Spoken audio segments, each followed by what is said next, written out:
Welcome to Thursday, February 23rd, 2023. Your Day Weather Podcast brought to you by Cowboy State Daily. Also being brought to you by WYDOT. Well, it'll be very, very cold, but the storm and the winds will be easing across the region. There's going to be a lot of winter weather across many other areas of the nation, but in general terms, we're looking at the weather improving a lot. It's just going to be very, very cold, but winds overnight did drop significantly, and we will see a much lighter wind pattern across the region, especially across Wyoming and the wind-prone areas. This will hopefully give road crews some opportunities to get things cleared out. Winds are going to come back later. We'll talk about that here in a minute. Now, with the light winds, it's going to still be very cold. Temperatures are going to be far below average.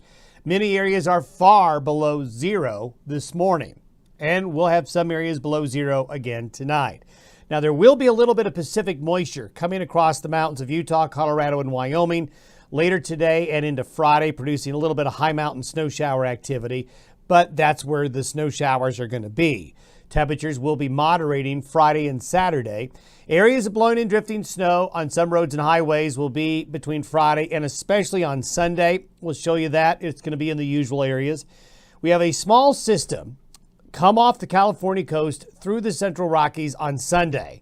This will kick up the wind. This will bring mountain snow back Sunday into Monday and cool us off a bit. Also, an update on La Nina. It's really fading fast. We'll show you that.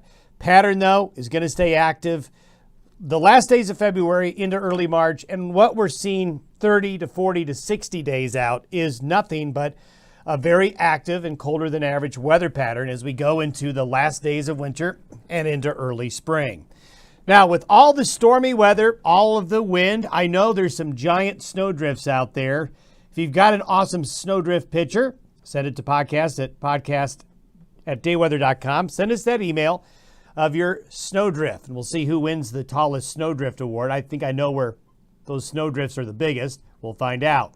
Taking a look at the winter weather warnings and advisories across the nation this morning, you can see this is where the storm focus is going to be now with ice and heavy snow and blizzard conditions. Wherever you see red, blizzard conditions as of early this morning were still being reported. Yes, the red here in California and the pink in California, that red is for blizzard warnings in the mountains above Los Angeles and into the Sierra Nevada there. But look at all the winter weather advisories for central and northern areas of California, as well as down into Arizona. Tucson has had snow in the last 24 hours.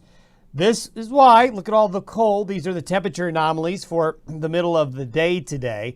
So you can see the entire west with that big purple area showing the deepest, coldest Arctic air, then that huge contrast in the southeastern United States to what's happening here out west.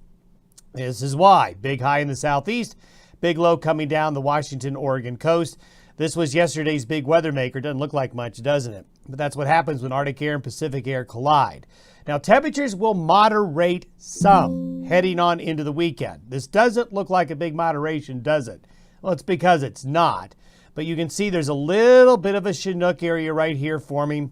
So we get a little bit of a westerly wind, but look at the cold back into the western areas, the far west. The cold discontinues because a lot of low pressure just continues to hang out there. But it won't be as severely cold as we're seeing now. So it's all relative. Yes, it's going to be warming up, but still a little bit colder than average for late February in many areas. Here's the system on Sunday. It's not much of an upper level low, but it's enough to bring another round of snow to the mountains of the Intermountain West as it moves through. More rain for California, and it will kick up the winds as it goes through. Now, speaking of wind, I kind of want to step you through the next several days. The winds really lie down today considerably, but winds begin to pick up across Wyoming and Colorado and Utah and other states. This is by 11 a.m. on Friday. Now, these winds aren't terribly strong, but enough to cause blowing and drifting in the usual areas, especially Interstate 80, I-25, through the south central parts of Wyoming where that blowing snow picks up again. So that's Friday, that's Saturday, and then look what happens with that upper level low on Sunday. Winds really crank up again. So these winds, well, making it warmer, will cause problems with blowing and drifting snow in the wind-prone areas. This is the precipitation forecast through Sunday evening. More rain and snow into California, into the Great Basin states, into Arizona, the Four Corners region, and then you can see the mountains of Colorado here, Utah and western Wyoming, mountains of Arizona, northwest New Mexico. Going to see some snow, significant precipitation across California and Nevada. And if you look at the snowfall forecast through Sunday afternoon, you can see that this is mainly going to be an event in the mountains and west of the Continental Divide, but maybe a little bit of snow along the I-80 corridor again. Then this is by next Thursday. So as we go into the first couple of days of March, here comes another wave. This is the following weekend, the 4th and 5th, the following weekend. So this is as we get into Wednesday and Thursday of next week. This is by next Saturday and Sunday. So the hits just keep on coming. This is the 10-day temperature anomaly. So while we are going to see the Arctic air retreat, the overall general trend in the West is cold. I mean, really cold compared to the 30-year average. And you can see, if you want to warm up, head to Florida. As we look at this La Nina trend, some really big things to show you here. Couple of things to point out.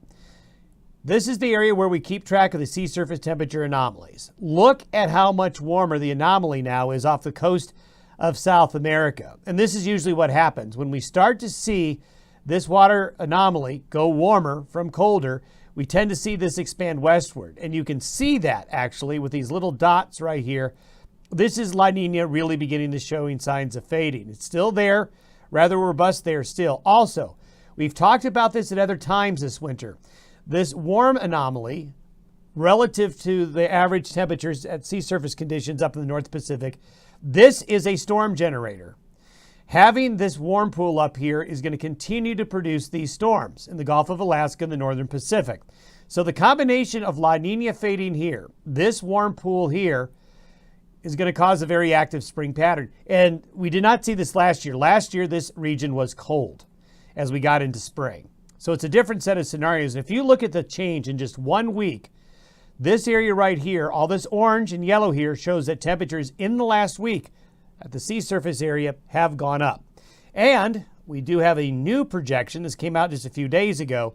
Probabilities of being in somewhat of a neutral status or even a El Nino status by late summer and early fall is now better than 60%. So I think we can say that La Nina is getting put to bed. Have yourself a great Thursday. Stay warm. See you tomorrow.